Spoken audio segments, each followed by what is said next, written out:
ایک دن شہر کے دوست احسن، سمیرہ، علی اور فاطمہ نے فیصلہ کیا کہ وہ سمندر کی طرف ایک مہم پر نکلیں گے۔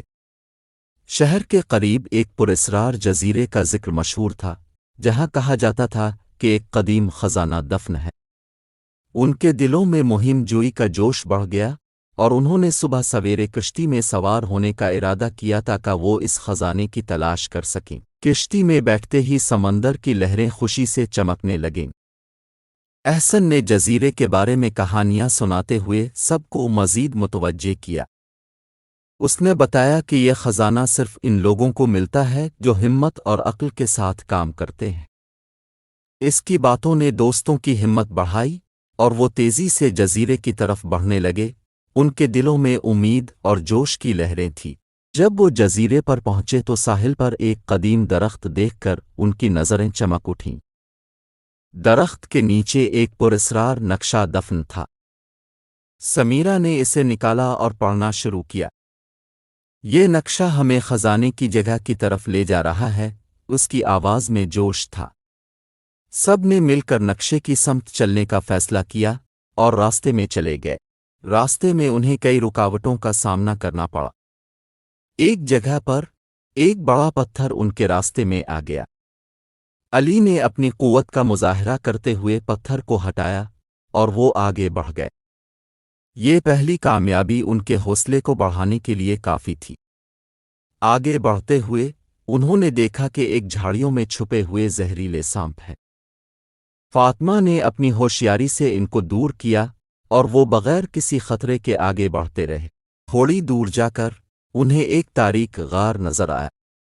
غار کی گہرائی سے خوف محسوس ہوا، لیکن فاطمہ نے کہا، ہمیں اندر جانا ہوگا۔ سب نے ہمت جمع کی اور ٹارچیں روشن کر کے غار میں داخل ہوئے۔ اندر جانے پر انہیں ایک پرانی دیوار پر ایک شیر ملا۔ یہ ایک پہیلی تھی جسے حل کرنے کے لیے انہیں اپنی ذہانت کو آزمانا تھا۔ احسن نے پہیلی کو غور سے پڑھا اور اسے حل کر لیا، جس کے نتیجے میں ایک خفیہ دروازہ کھلا۔ خفیہ دروازہ کھلتے ہی انہیں خزانے کے کمرے کا منظر دکھائی دیا۔ وہاں ایک بڑا صندوق تھا۔ جب انہوں نے صندوق کو کھولا تو اندر سونے کے سکوں اور قدیم زیورات کی بھرمار دیکھی۔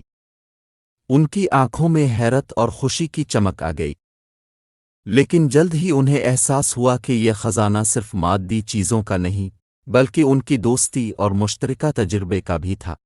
جب وہ خزانے کے کمرے سے باہر نکلے تو ایک بار پھر ان کا سامنا ہوا، یہ سوچتے ہوئے کہ اس خزانے کو کیسے استعمال کریں گے۔ انہوں نے فیصلہ کیا کہ وہ اس خزانے کو اپنے گاؤں کے لوگوں کے ساتھ بانٹیں گے تاکہ سب اس خوشی میں شریک ہو سکیں۔ یہ ان کی دوستی کے لیے ایک اہم لمحہ تھا، کیونکہ انہوں نے مل کر اس خزانے کو حقیقی طور پر قیمتی بنایا۔ جزیرے سے واپس آتے ہوئے انہوں نے سمندر کی لہروں کے ساتھ مل کر اپنی مہم کی کہانیاں سنائیں۔ یہ سفر ان کی زندگی کا ایک نیا باب تھا، جس نے انہیں سکھایا کہ حقیقی خزانہ علم، دوستی اور تجربات میں ہوتا ہے۔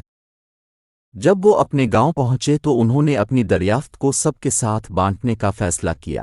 گاؤں والوں نے ان کی کہانی سن کر ان کا شکریہ ادا کیا اور خزانے کی حقیقی قدر کو سمجھا۔ اس تجربے نے ان کی دوستی کو مزید مضبوط کر دیا، اور وہ ہمیشہ کے لیے ایک دوسرے کے ساتھ رہنے کا عہد کر کے واپس لوٹے۔ اس مہم نے انہیں یہ سکھایا کہ سب سے بڑا خزانہ دوستوں کے ساتھ کی جانے والی مہمات میں ہی ہے۔